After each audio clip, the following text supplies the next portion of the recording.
Tiempo dedicado al mentoring en Capital, la Bolsa de la Vida, como cada lunes en directo. Puedes encontrarnos en la sintonía de Capital Radio. También puedes seguirnos en directo por el streaming del canal de YouTube. Este programa que tiene ya más de una década de historia. Una serie de ediciones en las que mentores y mentees han contado de primera mano su experiencia.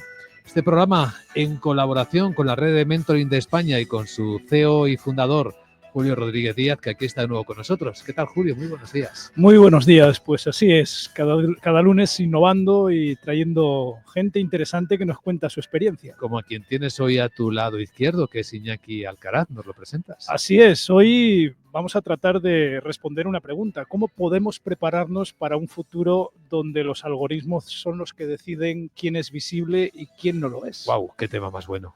Así es, y para ello traemos un experto que hoy nos acompaña, Iñaki Alcaraz.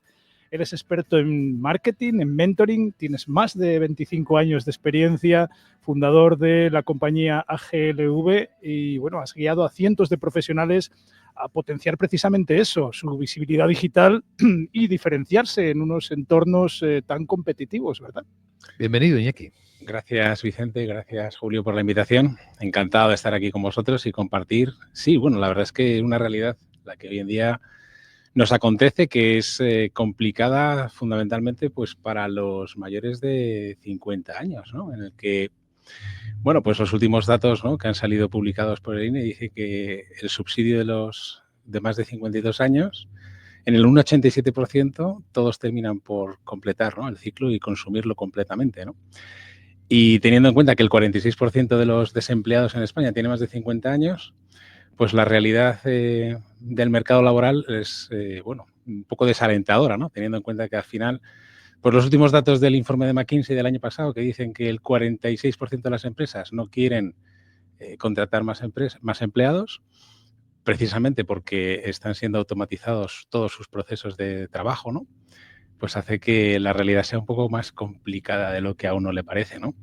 Entonces, ahí, pues, claro, lo que hace falta de alguna forma es reinventarse, ¿no? Entonces, en esa reinvención, fundamentalmente está el que uno sepa de alguna forma capitalizar, ¿no?, y monetizar su experiencia para transformarla, pues, en un valor realmente útil para las empresas, ¿no? Entonces, ¿dónde está el reto, no? El reto está en que estos profesionales sepan de alguna forma saber cómo transformar toda esa experiencia en algo realmente atractivo, ¿no? Y eso pasa porque, bueno, no es autodidacta, ¿sabes? No hay un máster en transforma tu trayectoria profesional en una oferta realmente interesante para las empresas, ¿no? Claro, y eso, el mentoring ayuda, ¿no? Vamos a necesitar mucho mentoring. Hay quien simplifica mucho la cuestión diciendo, ten cuidado, porque si no haces que la máquina trabaje para ti, la tecnología trabaje para ti, vas a trabajar tú para la tecnología, ¿no? Y probablemente ocupará tu lugar. Correcto. Esa es la cuestión de fondo, ¿no? Sí, básicamente yo creo que el truco está en que sepamos, de alguna forma, no solamente surfear la ola, ¿no? Que esto es indudable, que la inteligencia artificial y la tecnología está transformando radicalmente la forma en la que estamos trabajando, de la forma que lo hizo Internet en su día, ¿no? Yo me gusta verlo, ¿no? Pues, mira, recientemente mi padre acaba de jubilarse por fin con 80 años, imagínate. ¿Se ha jubilado con 80? Sí, esto es un poco lo que ya por fin ha decidido cerrar su... Me suena que ha amenazado jubilarse, pero no sé si lo hará bueno, o lo hará de verdad. El tema es que, y esto pasa habitualmente, en el que los procesos y la forma en la que trabaja mi padre, pues nada tiene que ver con lo que hacemos ahora, ¿no? De hecho, mi padre, pues hasta hace nada tenía una secretaria a la cual le dictaba los escritos, ¿no? Y digo, pues esto lo llevo yo haciendo al móvil y yo llevo dictándole a mis escritos al móvil y ahora se los dicto a la inteligencia artificial con la que estoy y, bueno, de alguna forma me expreso mejor casi hablando con una máquina que luego me transforma y me he adaptado a hablarle a una inteligencia en la cual sé lo que quiero que me diga. Y este es el mismo proceso, salvo que en vez de interactuar con una persona que ya te conoce, y la secretaria de mi padre trabajó con él pues 50 años, ¿no? Imaginaros poder trabajar con una tecnología en la que pues es mucho más eficiente, sabe de muchas más cosas y le puedes pedir incluso que lo aprenda por ti, ¿no? Entonces, este es el gran reto, ¿no? El que la tecnología no sea el reemplazo, sino el aliado. O sea, tenemos que hacer que las personas que no son nativas digitales, como son estas personas en las cuales yo normalmente ayudo y acompaño, que de hecho, bueno, pues ha salido recientemente otro informe en el que hablaban de que la edad media de los inversores, de los emprendedores de éxito es de 42 años. Los de éxito. Los de éxito. Porque sí, la edad media de los emprendedores creo que incluso es superior. Es superior, efectivamente. Porque, claro, al final, ¿qué es lo que se capitaliza con un emprendimiento mayor, ¿no? O con mayor edad? Pues, lógicamente, ese seniority, ese saber hacer, esa experiencia en la que tú puedes, de alguna forma, trasladar en relaciones, en capitalizar, pues toda esta información de una forma sostenible, ¿no? Y quizás con el menos ímpetu y menos riesgosa como podría ser con chavales, ¿no? Jóvenes en los que necesitan emprender, ¿no? Entonces, ¿dónde está el reto para mí, ¿no? El que las personas sepan, pues, de alguna forma, dar ese primer paso, ¿no? Porque yo siempre acompaño a las personas que están, pues, en ese ímpetu en el que, o ese impulso en el que no tienen muy claro por dónde empezar porque acaban de salir de trabajar para una gran corporación o llevan muchos años trabajando para terceros y les cuesta, bueno, pues empezar, ¿no? Reinventarse, ¿no? Ahí está la clave, ¿no? Es cómo convertir tu reputación en una verdadera ventaja estratégica, ¿no? Y dada tu experiencia, ¿cómo el mentoring puede ayudar a ellos? ¿Cómo puede ayudar a esos profesionales a adaptarse a estas nuevas, a esta nueva era de la tecnología? Mira, para mí el mentoring es la mejor forma de formarte, ¿no? En ese sentido, porque, como he dicho antes, no hay un curso específico, un máster en emprendimiento a los 50, ¿no? Que puedes hacer cursos de emprendimiento y puedes, sobre todo, tener una actitud muy autodidacta, ¿no? Mi metodología es fundamentalmente para personas que son muy conscientes de que necesitan ser coherentes a sus valores, especialmente en el esfuerzo, en el trabajo duro, que es un poco pues esta generación X y boomers en los que nos hemos sido educados en que el esfuerzo y la recompensa es en el medio y largo plazo, ¿no? No hay un ejercicio ni una expectativa de recompensa inmediata y necesitas de alguna forma pues mucho de ensayo y error, ¿no? Entonces, el mentoring resuelve aquí porque tienes esa predisposición y esa actitud en la que con paciencia y constancia consigues los resultados. Entonces, necesitas de alguien que haya pasado por esa misma experiencia. Necesitas de alguien que haya sido capaz de, pues como ha sido mi caso, capitalizar y transformar mis más de 25 años de experiencia en marketing y ventas, transformarlo en una oferta de servicio digital, pero que también puede ser presencial. Y en mi caso, por ejemplo, es dirección de marketing a medida, y en la cual yo, pues de alguna forma, pues las empresas pueden contratarme en un escalado, ¿no? No es necesario que, pues como le pudiera pasar, por ejemplo, a un director financiero o a un director de operaciones en el que, pues claro, con 30 años de experiencia, el mercado dice, pues esta persona, este señor, este candidato o esta señora necesita por lo menos un salario de esta cantidad, ¿no? Entonces, el problema es que no está pasando. Y de hecho, los datos me remito, ¿no? Que las empresas no están contratando personal senior precisamente porque dan por hecho que tienen que contratarle en full time y tienen que, de alguna forma, incorporarles a la organización. Y claro, las organizaciones culturalmente ya no están preparadas para personas con esta expectativa porque pues, prefieren, de alguna forma, trabajar con personal más joven y que no tienen esa experiencia, pero de alguna forma pues prefieren ir probando en el corto plazo con otro tipo de talento, ¿no? Oye, ahí, Iñaki, estás tocando un tema apasionante, efectivamente, el del talento senior y cómo la llegada de la tecnología de esta forma de tsunami a las empresas con la automatización y con la inteligencia artificial ahora parece dejarles nominalmente fuera de juego a personas que no estén muy digitalizadas. Sin embargo, se está descubriendo que la experiencia sí que es un grado, ¿no? A la hora de hablar con la tecnología y de seguir aportando a las empresas. Totalmente. Y de hecho, lo que se busca es que esa experiencia sea trasladada a la siguiente generación. Porque la siguiente generación quizás pues les necesita esa estrategia y esa, bueno, de hecho podría ser una buena solución interna, ¿no? El trabajar en mentores internos dentro de las organizaciones que se pudieran trasladar esa mejor experiencia y esa mejor estrategia de hacer las cosas.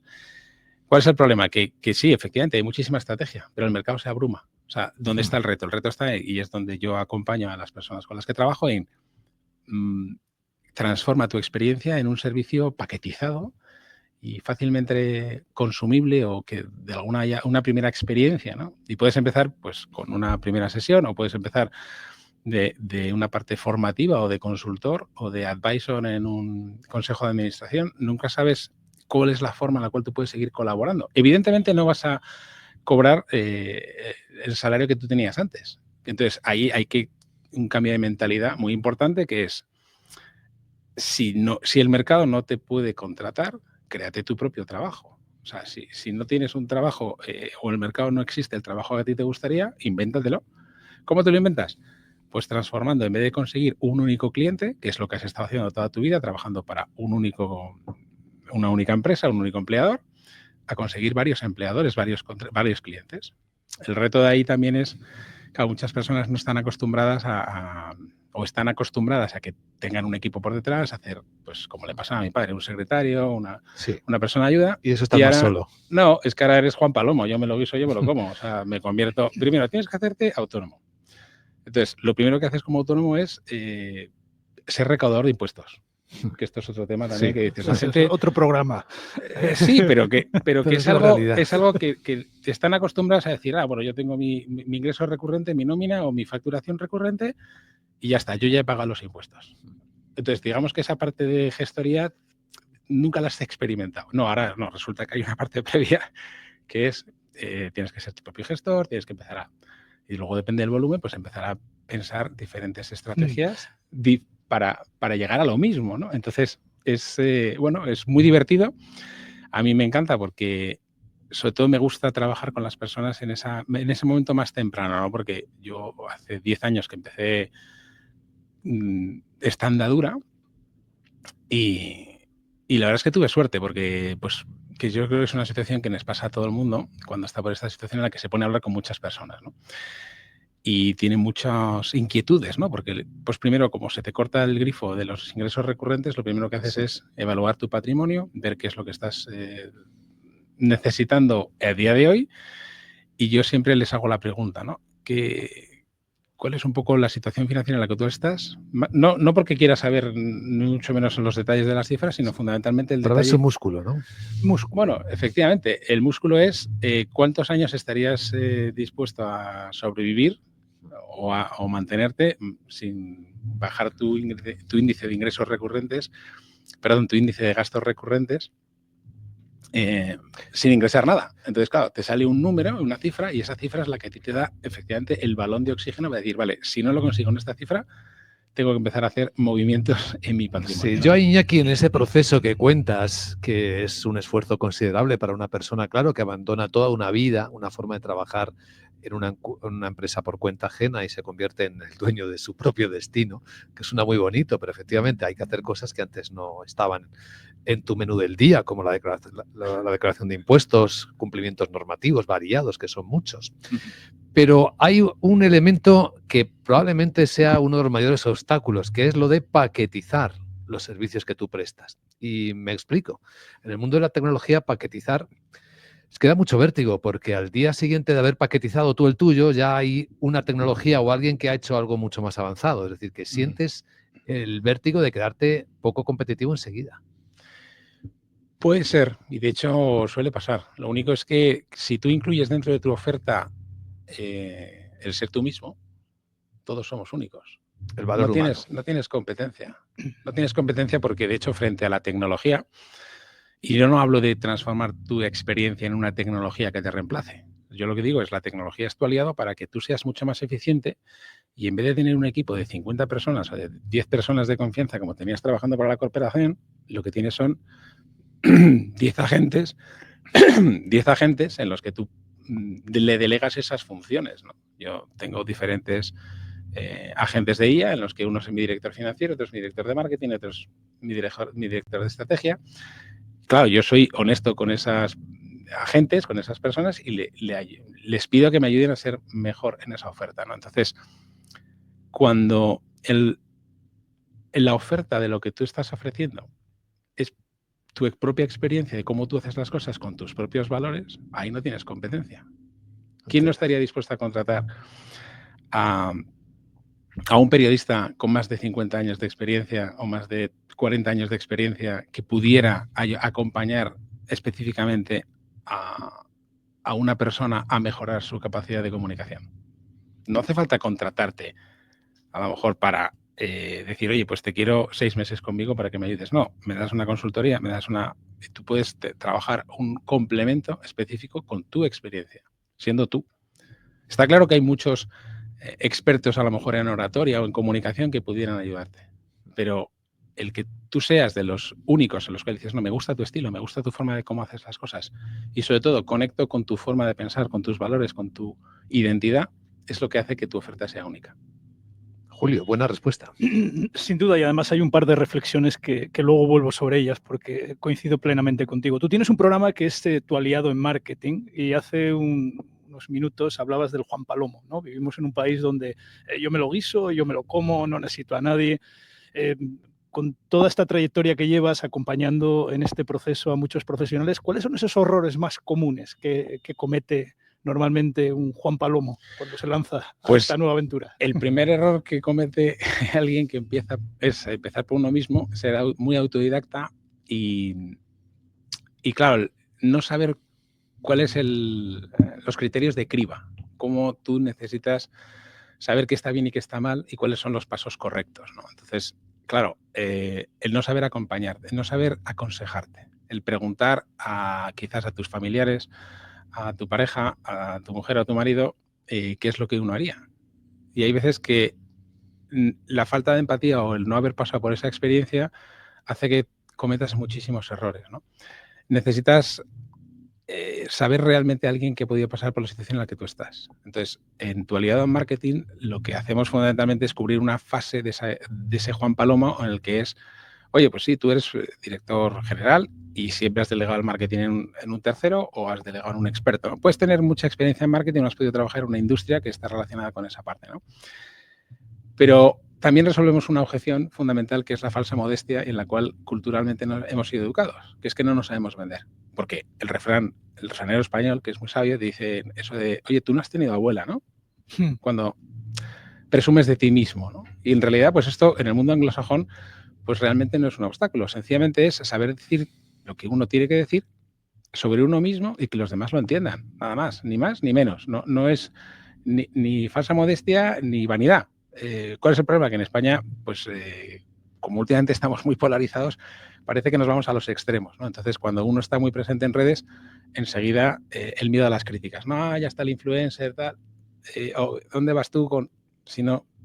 Y claro, muchas veces necesitas de alguna forma esa persona que te diga, no, es que está bien, tú puedes tener muchísima experiencia, puedes incluso haber definido una oferta paquetizada de tu experiencia o una primera oferta de alguna forma en la cual tú puedes empezar a monetizar fuera de las organizaciones, fuera de la corporación, pero si no te ve nadie, si nadie sabe cómo de valiosa es tu experiencia, es que no tiene ningún sentido. Entonces, en marketing necesitamos primero darle visibilidad a esa oferta.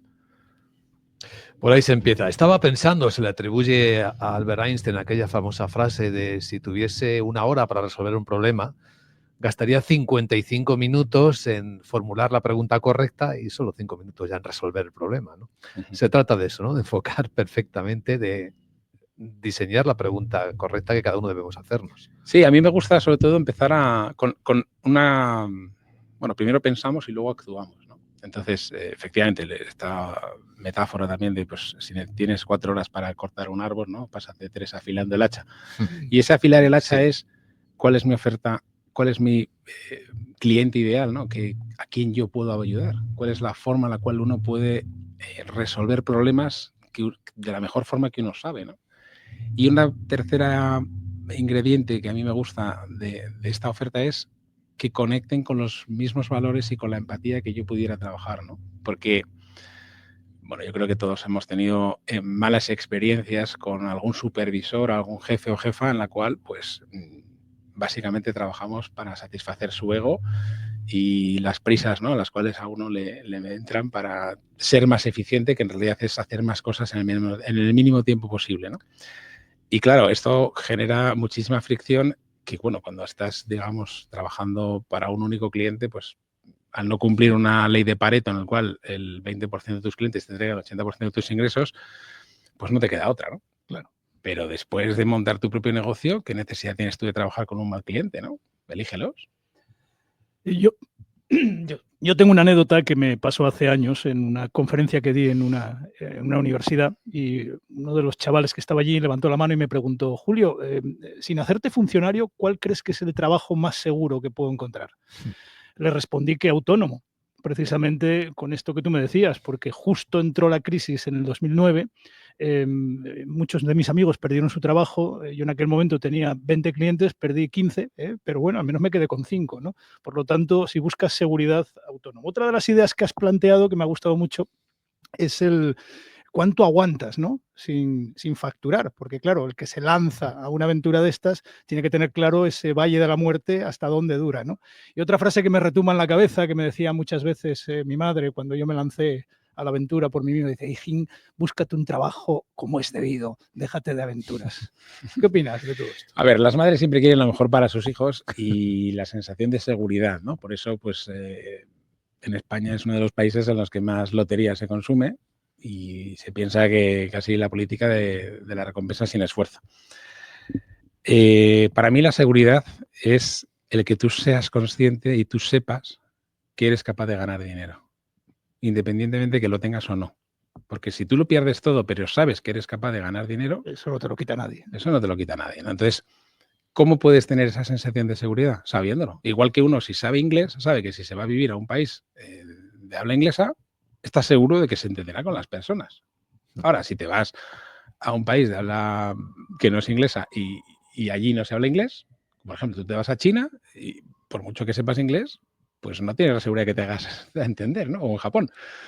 Pero necesitas esa seguridad en tu propia preparación. O sea, la seguridad es una sensación interna, no es algo que los demás te puedan dar. ¿Cuál es el problema? Que perdemos esa sensación, nos acomodamos. Somos personas, somos seres que nos gusta, pues, de alguna forma, pues, bueno, nos han diseñado así, el cerebro está diseñado para que ahorremos energía. Entonces, ese ahorro de energía es, ok, si yo ya tengo una recurrencia de energía a base de salario, que lo transformo en alimentos y seguridad para la familia, pues, ¿por qué voy a seguir, no? Y nos volvemos como los leones, que estamos todo el día tumbados, salvo cuando tenemos hambre y cazamos la gacela, ¿no? Y eso lo hacen hasta los funcionarios. Pero luego llegas a Argentina y te dicen, todos los funcionarios, o el 70% de los funcionarios, igual. Entonces, yo, la verdad es que todas esas personas, y pienso bastante en esa situación en la que, bueno, creo que ya me meto un poco en otro fregado, ¿no? Pero aquí en España, de alguna u otra manera, antes o después, esto va a llegar, porque es insostenible. Entonces, como es insostenible, pues de alguna u otra forma, tienes que, de alguna forma, resolverlo.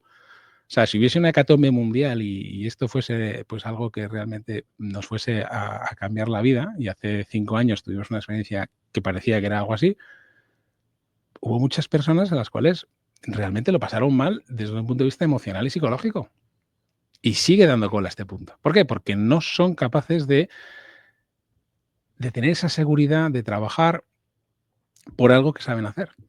Entonces, ¿yo qué hago? Pues de alguna forma, no te digo que sea como Leonardo da Vinci, ¿no? Pero sí me gusta trabajar una formación lo más holística posible. Entonces, en lo que a mí me gusta que pueda mejorar, ¿por qué no? Yo ahora mismo me dedico al tema de digital y mentoring, pero si, no sé, si se cayese internet, pues no lo sé, a lo mejor montar un restaurante porque me encanta cocinar. No es mala idea. Ha estado muy interesante ese foco puesto en conectar con clientes, personas, generar un ecosistema con quien tiene valores parecidos a los tuyos. Pero te hago la pregunta más de fondo, Iñaki. ¿Cómo sabes exactamente cuáles son tus valores? Porque a veces nos autoengañamos con los que creemos que son nuestros valores. Tienes toda la razón, Vicente. De hecho, yo trabajé mucho en esa parte conmigo mismo, ¿no? O sea, creo que, y de hecho una de las mejores inversiones que hice fue precisamente formarme y acompañarme con coach y con mentores en los que lo primero que hacían era trabajar esa parte, ¿no?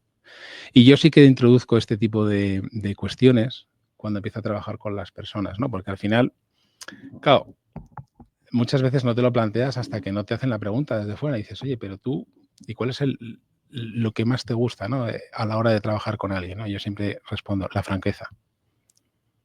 Pero la franqueza en todos sus ángulos, o sea, con uno mismo y hacia los demás. Cuando tú eres honesto y eres sincero y sabes realmente que no te estás o te engañas en un porcentaje muy bajo, porque todos también de alguna forma o nos engañamos o no hacemos las cosas, ¿vale? Porque si no el cerebro diría, no, esto me va a doler, no lo hago, ¿vale? Entonces ahí está un poco la automotivación. Necesitas entenderlo, ¿no? Entonces, claro, es cómo los descubres, ¿no? Pues muchas veces pues uno no tiene la capacidad ni el nivel de conciencia para saber cuáles son sus propios valores y tiene que preguntárselos a las personas un poco que están más cercanas, Claro. en su círculo más cercano. Un espejo necesita, ¿no? Algo Necesitan así. un espejo y necesitan muchas veces también el espejito mágico, Ya. ¿vale? Porque sin espejito mágico, o sea, creo que tampoco hace falta ser un sincericida, ¿vale? Yo también he pecado de ser un sincericida en el que de alguna forma, oye, dices, pues está bien, no me digas todo el día la verdad, ¿sabes? Porque para eso ya tengo a mi madre que me dice, muy bien, hijo, pero de alguna forma todos sabemos un poco hasta qué límite, ¿no? ¿Por qué? Porque necesitas también el saber que es alcanzable el reto que uno se ponga. O sea, la vida es un poco gamificación también. Necesitas jugar, necesitas saber que puedes llegar a ganar el partido, ¿no? Porque si no, es imposible, ¿no? Esto pues lo vemos en el fútbol, ¿no? Si todo el mundo que va a jugar contra los grandes no se cree que puede ganarles, es que ni saldrían al campo, ¿no? Se acabó la liga, ¿no? La pena es que se nos acabe el programa, Eso es. porque lo hemos disfrutado desde el primer minuto y lo vamos a hacer hasta el último, ¿verdad, Julio? Así es, y nos gusta pedirle a nuestro invitado un consejo, una frase, algo que repitas habitualmente a la gente que acude a ti para que le ayudes. Pues, a ver, yo lo que últimamente me recuerdo a mí mismo y que a veces pues lo trato de trasladar también con esta ilusión de ánimo y positivismo, es que no nos queda otra, ¿vale? O sea, no nos queda otra en el sentido de que la vida no es de color de rosa, por mucho que las películas nos lo cuenten, y la realidad cuando te enfrentas, ¿no? Porque claro, yo estoy ahora mismo pues en esa fase en la que si fuese no sé, un monitor de surf o un profesor de golf, pues ahí alguien está empezando, se puede desesperar, ¿no? Pero sabes que si no practicas y si no sigues y te sigues esforzando, no llegarás a esa excelencia, ¿no? Entonces, como decía Aristóteles, la excelencia es un hábito. Sí, señor. Iñaki Alcaraz, hoy nuestro invitado en este espacio de mentoring, con quien hemos reflexionado y aprendido mucho, seguramente. Gracias, Iñaki, por compartir tu visión y tu experiencia. Gracias, Vicente, un placer. Gracias, Julio Rodríguez. Nos vemos en el siguiente programa. Así es, y no nos queda otra. No nos queda otra.